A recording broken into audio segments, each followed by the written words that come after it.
Hey everyone, I'm back, and today we're going to be talking about Air. And this movie came out in 2023, and it's directed by Ben Affleck, and it also stars him, and Matt Damon is in it as well, and Viola Davis, and Chris Tucker is also in this movie.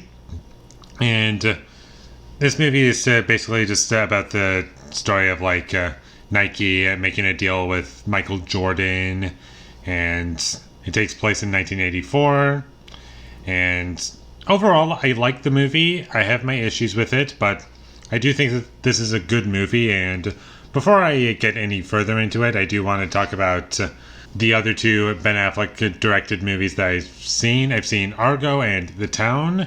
And I've also seen Gone Baby Gone, but I barely remember anything about that movie.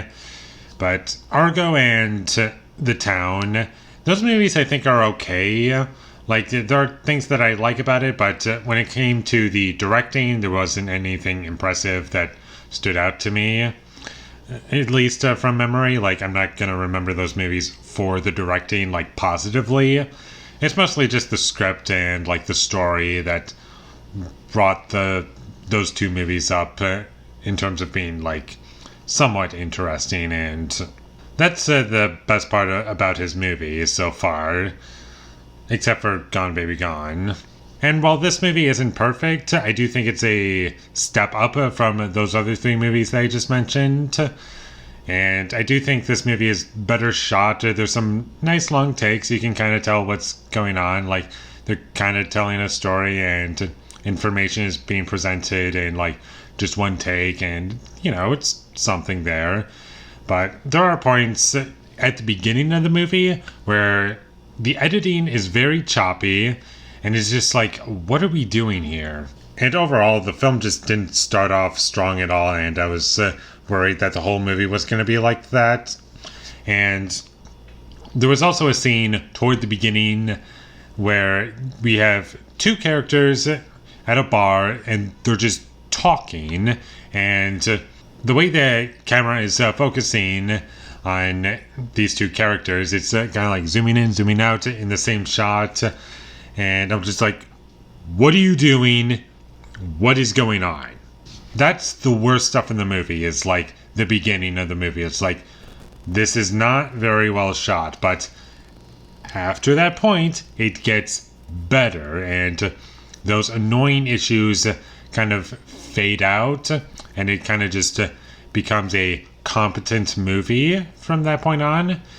And now I can get into the things that I liked about the movie, because I had to get my negatives out of the way really quickly.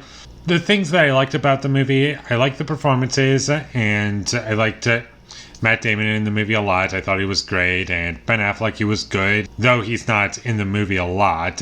When he's on screen, I do think he's good, and I also enjoyed Jason Bateman in the movie as well. I thought he was kind of funny, and there were points in the movie where I was genuinely laughing quite a bit, and I did think the movie was pretty funny at points, and the comedy landed successfully for me.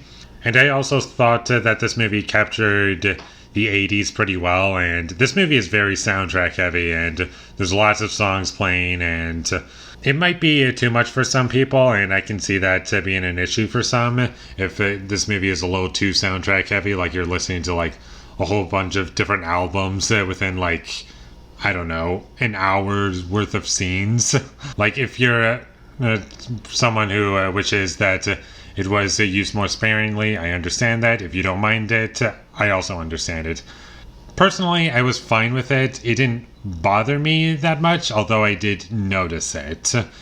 And I do think this is a good story that it told, and it was interesting for me to watch, and I liked the characters, and I liked how the story unfolded as it went along, and the film does establish how everything in this universe worked, and I do think it's a good story, and like I've said many times already, and I don't know how accurate this movie was. I haven't looked into that, but from what I saw, there wasn't anything that felt cliched or just distracting in a way that was pulling me out of the experience for the most part.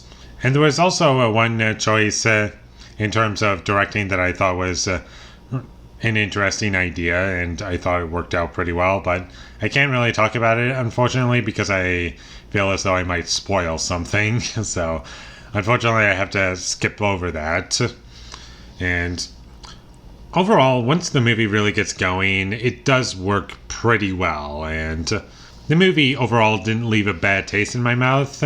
It's just that first, say, half hour ish where I had my problems with the movie, but after that point, they kind of just faded away, and it just becomes a good movie. And overall, I would say this is probably my favorite Ben Affleck directed movie, and I would recommend that you check this movie out. I think it's good. It tells the story that it needs to, and it works overall. And I was laughing quite a bit, and if this movie looks interesting to you, then check it out. And with all that being said, I'm going to give Air a 6 out of 10. Thank you for watching my videos as always. If you enjoyed this review, be sure to leave a like and comment down below what you thought of Air, and my social media links, they will all be in the description, so follow me there. And last but not least, subscribe to be a part of Foley Nation, and I'll see you when I get my next review up, and that is going to be for A League of Their Own. So look forward to that, but until I get that up, thank you for watching and have a great day.